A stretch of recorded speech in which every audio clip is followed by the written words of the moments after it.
ఎట్లా ఉంటుందంటే ఈ షుగర్ బీపీ ఉన్న వాళ్ళకి కొంచెం కంట్రోల్గా ఉంటుంది అన్నట్టు. తొందరగా ఈ కొర్ర కిచిడి అట్లాంటివి తింటే తొందరగా ఆకలి వేయకుండా కొంచెం ఎక్కువసేపు వాళ్ళకి మంచిగా శక్తినిచ్చేటట్టుగా ఉంటుంది. తర్వాత షుగరే కానీ బీపీ కానీ లేకుంటే ఈ కాళ్ళ నొప్పులు ఉన్న వాళ్ళు కూడా ఎక్కువగా ఈ కొర్ర బియ్యం అవి తింటున్నారు.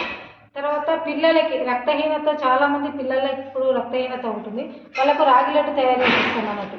రాగి లడ్డు, రాగి అంబలి, సజ్జ రొట్టె ఇట్లాంటి పిల్లలకు పెడితే కూడా మంచిగా ఉంటుంది. అయితే ఇవన్నీ మీకు కావాలి అని అనుకుంటే మన జహీరాబాద్లో కేపెత్ని హోటల్లోనే ఉన్నదన్నట్టు. ఏదైనా మీకు అక్కడ అన్నీ దొరుకుతాయి. ఉదయం నుంచి రాత్రి వరకు, ఉదయం 7 గంటల నుంచి రాత్రి 9:30 వరకు కేపెత్ని హోటల్ రెస్టారెంట్ నడుస్తుంటుంది. అందులో మొత్తం బ్రేక్ఫాస్ట్ నుంచి డిన్నర్ వరకు మేము మొత్తం మిల్లెట్స్ తోటే తయారు చేస్తాం. ఇడ్లీ, దోశ, పూరి, మళ్ళీ జొన్న పొంగలు, కొర్ర కిచిడి, పాయసం ఇట్లాంటివన్నీ కూడా బ్రేక్ఫాస్ట్లో ఉంటాయి.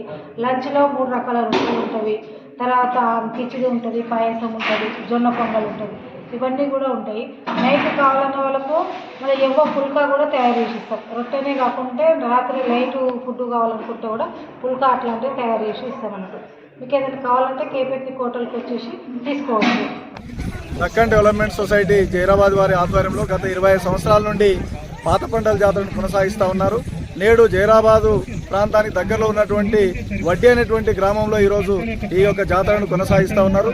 ఈ యొక్క పాత పంటల జాతరకు ఈ దక్కన్ సొసైటీ వారు అనేక గ్రామాలలో వారి యొక్క మహిళల సహకారంతో అక్కడ ఉన్నటువంటి ప్రాంతంలో ఉన్నటువంటి రైతులకు అవగాహన కల్పించి ఈ పాత పంటలను పండించడం, అందులో తైదలు, కొర్రలు, సామలు, మరి ఆరకలు, అదేవిధంగా ఉలువలు లాంటి వస్తువులను, పదార్థాలను తయారు చేసి ఆ పంటల ద్వారా వచ్చినటువంటి పదార్థాల చేత భవిష్యత్ తరాలకు ఆరోగ్యమైనటువంటి ఆహారాన్ని అందించాలనేటువంటి దృఢ సంకల్పంతో 25 సంవత్సరాలు కొనసాగిస్తున్నటువంటి జాతరలో గత 3 సంవత్సరాల నుండి మేము ఉపాధ్యాయులుగా వస్తున్నాం.